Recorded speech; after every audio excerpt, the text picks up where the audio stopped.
আসসালামু আলাইকুম। কেমন আছেন সবাই? তো আজকে একটা অন্যরকম ভিডিও নিয়ে আসছি আপনাদের জন্য, একটা সচেতনমূলক পোস্ট।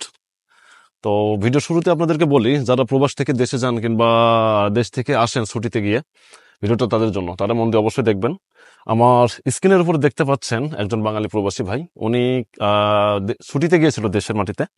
তো ছুটি শেষ করে মালয়েশিয়াতে ব্যাক করার সময় উনি মালয়েশিয়ার ইমিগ্রেশন পার করে মালয়েশিয়ার পেনাংয়ের উদ্দেশ্যে রওনা দিবে। এয়ারপোর্টের বাইরে দাঁড়িয়ে ছিল, উনি টিবিএস এর উদ্দেশ্যে যাবে আর কি, টিবিএস থেকে পেনাংয়ে যাবে। কিছুক্ষণ অপেক্ষা করার পরে ওনার কাছে আরেক বাঙালি আসে।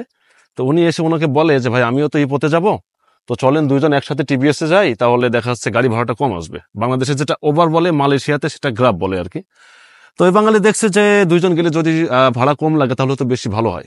তো দুইজন যে কোনো ভাবে হোক একটা সংঘবদ্ধ চুক্তিতে আসছে। আসার পরে তো লাস্টে যে বাঙালিটা আসছে ওনার কাছে, ওই বাঙালি একটা ট্যাক্সি ড্রাইভারকে ফোন দিছে। তো ফোন দেওয়ার পরে একটা ট্যাক্সি আসছে। আসার পরে দুইজন গাড়িতে উঠছে। 10 থেকে 15 মিনিট জার্নি করার পরে মাঝপথ থেকে উনি আরেকজন মানুষকে উঠাইছে, সম্ভবত ইন্ডিয়া।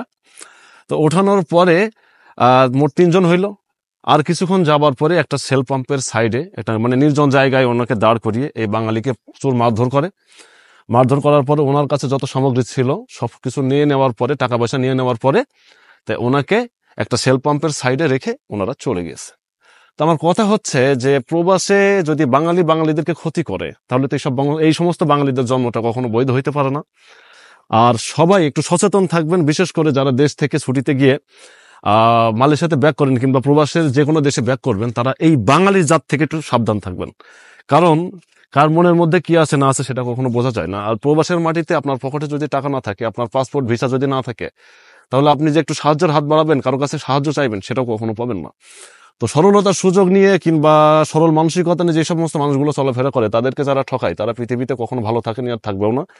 তো আসলে ভিডিওটা দেখে অনেক খারাপ লাগছিল, নিজের মনের মধ্যে অনেক ছোট লাগছিল যে মানুষ আসলে এতটা নিচু হইতে পারে। মানুষের চোখের পানির দিকে তাকান আপনারা, যে এটা কখনো সম্ভব? একটা মানুষকে বিশ্বাস করতেই পারে বিদেশের মাটিতে, আর ওই এয়ারপোর্টে একজন বাঙালি আর একজন বাঙালিকে এইভাবে ঠকায়। তো যাই হোক, যারা দেশ থেকে ছুটিতে যাবেন কিংবা ছুটি থেকে আসবেন, তারা অবশ্যই সচেতনভাবে চলাফেরা করবেন। আপনারা লাখ লাখ টাকা খরচ করে দেশে যাইতে পারেন, লাখ লাখ টাকার কেনাকাটা করে দেশে যাইতে পারেন, যেহেতু মালয়েশিয়াতে আসার পরে 50 রিঙ্গিত 100 রিঙ্গিত আপনাদের কাছে কোনো ব্যাপার না। 10 টাকা বেশি খরচ হোক সমস্যা নাই, কিন্তু নিজের সাবধানতা নিজে রেখে যাবেন। ট্যাক্সি থেকে সবসময় দূরে থাকবেন। ট্যাক্সিগুলো কখনো সংগ্রহ করবেন না এয়ারপোর্ট থেকে। আপনারা সবসময় গ্রাবে চলাফেরা করবেন, কারণ গ্রাবটা নিরাপদ।